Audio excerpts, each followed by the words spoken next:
untuk lebih berhati-hati dalam beragama. Gitu.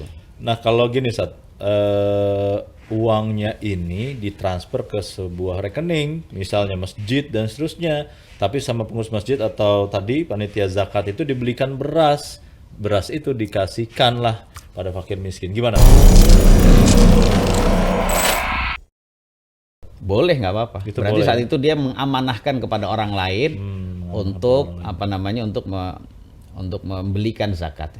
Dan ini sebagai wakil. Oke, baik. Wakil ya. Dan wakil boleh mendapatkan upah. Oke. Nah, makanya misalnya kalau di masjid setempat menentukan atau di daerah setempat menentukan satu jiwa itu 50.000 dan upahnya 10.000 untuk panitia, itu boleh. Dia nggak usah menolak. Apa sih upah-upah? Emang nggak ikhlas apa ya? Kalau ya Anda menilai begitu ya lebih baik Anda serahin sendiri kepada fakir miskin gitu. Iya. Nggak apa-apa karena panitia bekerja. Karena panitia bekerja dia berhak untuk mendapatkan upah. Baik. Karena Anda menyuruh dia untuk membagikan kepada yang berhak. Iya, bagikan butuh kendaraan. Dan dia butuh kendaraan, butuh operasional, butuh juga dia meneliti mana yang berhak menerima dan mana yang tidak berhak. Nimbang beras. Nah, makanya inilah harus dilakukan oleh panitia gitu ya. Dia banyak kerjaannya. Nah, karena kerjaan seperti ini kan menyita waktu. Baik.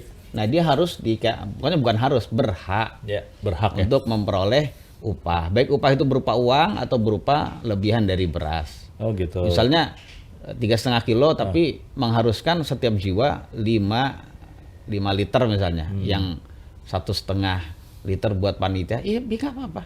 Itu boleh, Ustaz? Boleh, nggak panitia itu menerima lebihannya. Oh, kelebihannya. Kalau harta zakat itu? Oh, baik. Nah, hukum panitia menerima harta zakat dikarenakan dia menganggap dia sebagai amil, maka ini tidak boleh. Iya. Kalau tadi sebagai upahnya, karena untuk dilebihin, maka saat itu insya Allah tidak mengapa. Kalau ada lebih, kalau nggak ada lebih dari uang operasional dari itu gitu ya. Namun pertanyaan lagi, kalau tadi panitia menerima zakat, yang zakatnya boleh apa liter tidak? Itu 2,5 kilo. Ini diperinci. Kalau panitia termasuk salah satu dari mustahik ya boleh. Oh, baik. Contohnya DKI Masjid menunjuk panitia-panitia yang memang fakir. Orang fakir supaya dia mau bekerja dan nanti dapat upah, maka saat itu boleh. Dia berhak dapat. Untuk panitia yang fakir saja. Tapi panitia yang tidak fakir tidak boleh menganggap dirinya sebagai amil lalu dia ngambil uang, dikaplingin dulu lagi, Ustaz. Ini nggak boleh. Ini buat saya nih, berasnya nih gitu. Dan perlu diingat ya, Abu Khalid. Jadi mohon diingat bahwasanya panitia zakat yang ada itu bukan amil seperti yang dijelaskan oleh Al-Qur'an ya. Firman Allah dalam Al-Qur'an surat At-Taubah ayat 60 itu bukan. Yang dia berhak dapat bukan. Karena kalau kita lihat definisi amil itu adalah orang yang ditunjuk oleh pemerintah, disahkan oleh pemerintah untuk ngurusi zakat. Dari ngambil zakat, mendata siapa yang berhak, siapa yang wajib berzakat, kemudian dari mengumpulkannya, kemudian mendistribusikan kepada yang berhak menerima. Dia juga punya data siapa yang berhak menerima zakat dan siapa yang wajib zakat. Siapa yang tahun kemarin wajib zakat, siapa yang tahun sekarang wajib zakat, siapa yang tahun lalu mustahik zakat, siapa yang tahun ini dia mustahik zakat. Ada yang tahun lalu dia mustahik, sekarang bukan mustahik lagi karena dia sudah meningkat. Ada yang tahun lalu dia tidak menjadi mustahik, tahun sekarang dia jadi mustahik. Ada yang tahun lalu dia wajib zakat, ada yang sekarang dia karena dizakati atau dia dia tidak dizakati karena dia sudah tidak wajib lagi. Dia punya apa? Jadi intinya kalau di zaman Nabi dan para ulama memahami amil itu adalah profesi sendiri. Profesi sendiri, pekerjaan sehari-hari. Jadi bukan musiman. Nah, kalau musiman itu bukan amil namanya panitia. Nah, kalau panitia sudah seperti itu, dia tidak berhak menerima zakat. Baik. Loh, kalau gitu saya udah bekerja nggak dapat duit. Ya itu tadi, maka panitia diperbolehkan untuk mengambil upah. Oke, siap. Baik. Jadi terang benderang nih ya. Allahu a'lam. Ustaz, ini ada pertanyaan lupa Ustaz tadi tertinggal Ustaz terkait itikaf sama wanita Ustaz. Kalau wanita nih takut fitnah misalnya Ustaz. Itikaf di masjid, boleh gak itikafnya di rumah? Terus pahalanya sama gak? Apakah juga bisa mendapatkan peluang Lailatul Qadar? Baik. Untuk itikafnya perempuan di rumah, mayoritas ulama berkata tidak sah. Oh, baik. Nggak sah untuk iktikaf ya. Baik, Dia tidak mendapatkan pahala iktikaf. Ya, karena berdiri di masjid ya kalau itu Namun kan. menurut Imam Abu Hanifah bisa. Hmm. Tapi yang benar wallahu a'lam bishawab, ya yang saya pilih adalah pendapat mayoritas ulama. Jumhur ulama mengatakan tidak sah. Baik. Tapi kalau khawatir fitnah, perempuan tidak bisa iktikaf karena fitnah karena banyak orang. Kalau dia keluar karena cantiknya gitu ya. Maka akhirnya dia tidak diizinkan suaminya. Atau dia sendiri ya tahu diri tidak iktikaf. Tapi dia melakukan ibadah di rumah. Maka saat itu ibadahnya bukan iktikaf, tapi dia bisa mendapatkan ibadah lain, yaitu mencari Lailatul Qadar. Dengan cara di rumah. Bisa tuh Ustaz ya. Ya, dengan cara dia di rumah menghidupkan malam. Mana menghidupkan malam? Ya dia tidak tidur. Oke. Untuk memperbanyak baca Quran, untuk baca zikir, untuk menambah sholat tahajud gitu ya, untuk menambah sholat sunnah malam, nggak apa-apa gitu. Siap. Termasuk dia di rumahnya ada sedekah, dia sedekah. Ya dan lain-lain untuk zikir-zikir, kalimat thayyibah, memperbanyak doa. Ya itu yang terbaik. Tapi itu dalam rangka mencari Lailatul Qadar. Nah kalau dikatakan iktikaf harus di masjid. Kalau untuk mencari keutamaan Lailatul Qadar, maka saat itu bisa di selain masjid. Bisa di masjid, bisa di selain masjid juga. Baik Ustaz, jazakallah khair. Terakhir ini Ustaz tentang Syawal atau Idul Fitri Ustaz. Berarti kalau Idul Fitri wajib buat kita ngikutin pemerintah Ustaz atau ikutin golongan-golongan tertentu gitu Ustaz? Ya, pendapat yang memang untuk bisa menghindari perbedaan dan perbedaan itu bisa menjadi sebab perselisihan, pertikaian di antara umat. Yang terbaik untuk ibadah berjamaah seperti ini kita ngikuti pemerintah saja. Baik, tunggu pemerintah ya. Nah, jadi tidak usah kita berselisih dengan mereka karena ini berdasarkan pesan dari Nabi yang mulia sallallahu alaihi wasallam, as-saumu yauma tasumun wal fitru yauma tuftirun wal adha yauma tudhahun. Jadi puasa adalah di mana umumnya kalian berpuasa, beridul fitri pun demikian, beridul adha pun demikian. Hadis ini kata Imam At-Tirmidzi, sebagian ulama menyimpulkan berpuasa, beridul fitri dan beridul adha itu bersama dengan mayoritas kaum muslimin setempat gitu ya. Nah itu intinya kalau sudah seperti itu insya Allah kita tidak ada salahnya. Baik. Walaupun contohnya pemerintah mengumumkan salah, di menurut Allah tuh penentuannya salah. Tapi pemerintahnya karena kalau nggak sengaja, karena itu ijtihad. Ya. Nah, kalau pemerintah keliru di hadapan Allah maka tidak dianggap dosa. Pemerintahnya nggak berdosa, rakyatnya pun nggak berdosa. Puasanya sah. Insyaallah. Nah, ini pendapat yang kita pilih untuk menghindari itu. Nah, demikian. Baik, kalau mulai dari misalnya 29 atau 30 Ramadan gitu saja. Ini sunnahnya ini kita takbir itu mulai dari asar atau ba'da maghrib, terus setelahnya sunnah-sunnah di hari raya itu apa Ustaz? Jadi untuk takbir di hari raya itu disunnahkan kita untuk membaca takbir itu mulai dari 1 Syawal malam itu. Malam takbiran. Oh, maghrib Ustaz ya. Maghrib. Tapi tidak perlu kita terus baca takbir sampai malam berisik gitu ya. Tidak perlu. Ya kita bertakbir saja. Ngantuk tidur.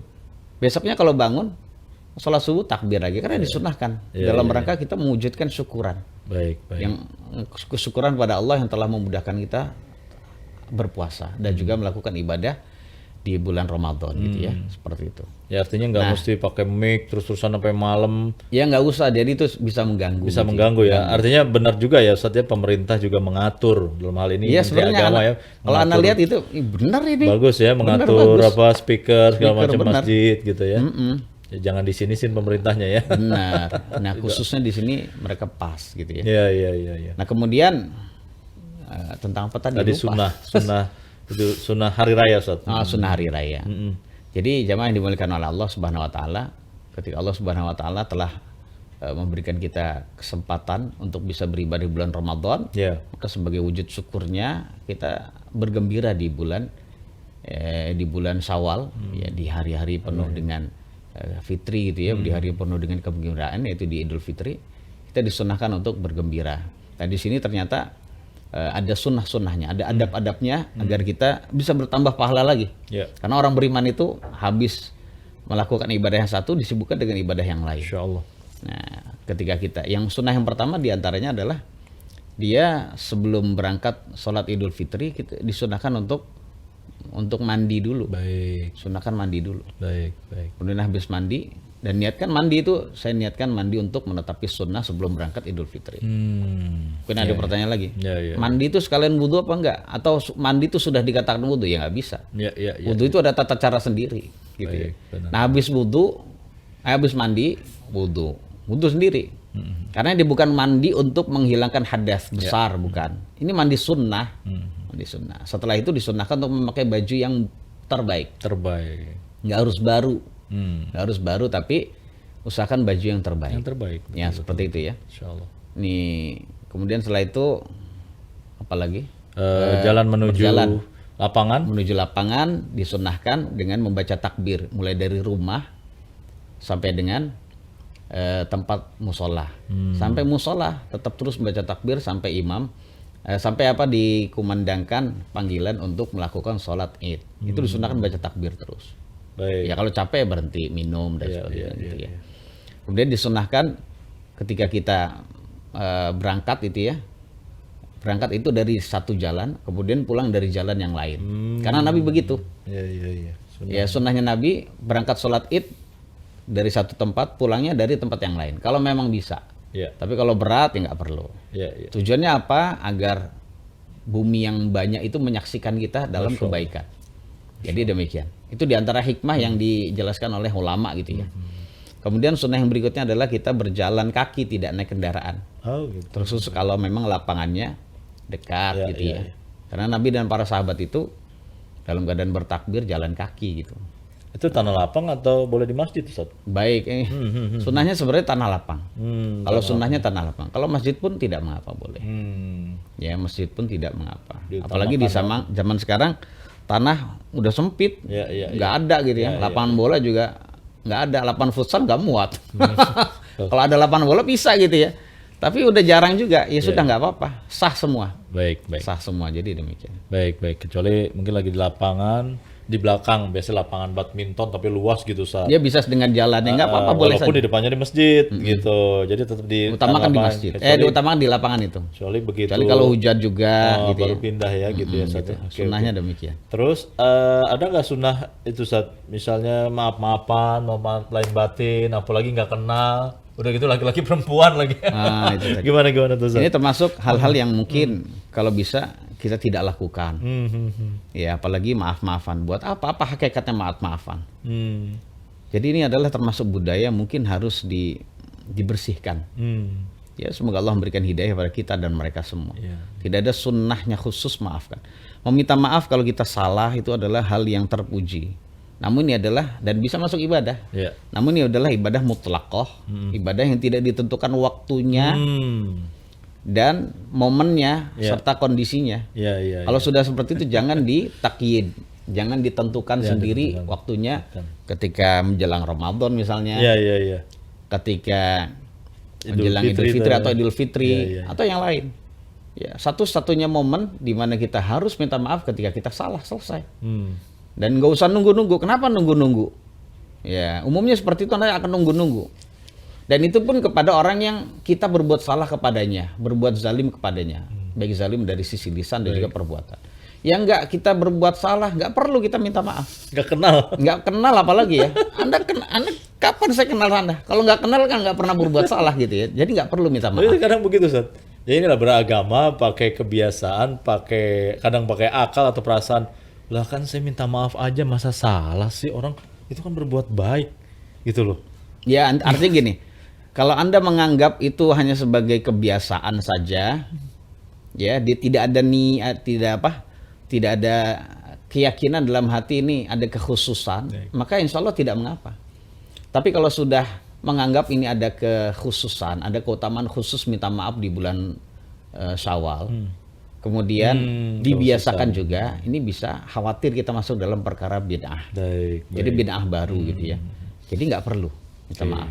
Masya Allah. Nah, terus sikap kita kalau ada saudara kita begini, ini pertama kalau kita sudah tahu sikap kita kalau ada minta maaf dan kita nggak bisa mengingatkan dia, ya sudah bilang sama-sama gitu aja. Sama-sama. Atau kita langsung, kalau anak pribadi, saya langsung taqabbalallahu minna wa minkum. Taqabbalallahu minna wa minkum. Habis itu dia balas taqabbal ya karim, biarin aja. Enggak apa-apa, itu kan balasan. Itu seperti itu saya biasakan, dan saat itu dia juga jawabnya begitu. Dia minta maaf, ya sudah. Ya mungkin kita bisa jawab gini, ente nggak punya salah apa-apa gitu. Iya. Atau kita bisa jawab Nggak punya salah sama-sama apa-apa, gitu. minta maaf. Idul Jadi Fitri terkadang lagi. Gitu. ya kita bisa membalas dengan hal yang lebih baik. Iya. Mungkin dengan cara udah nggak usah minta maaf kalau nggak salah gitu. Oke. Atau ya maaf sama-sama dan sebagainya. Nah, seperti itu. Allah a'lam. Dalil ya. Baik, Masya Allah. Jazakallah khair Ustaz Fauzi atas ilmunya. Jazallahu ta'ala. Kita sampai di ujung acara dan mudah-mudahan bermanfaat. Pahala Ramadan kita diterima oleh Allah, itikaf, zakat, dan juga di hari raya.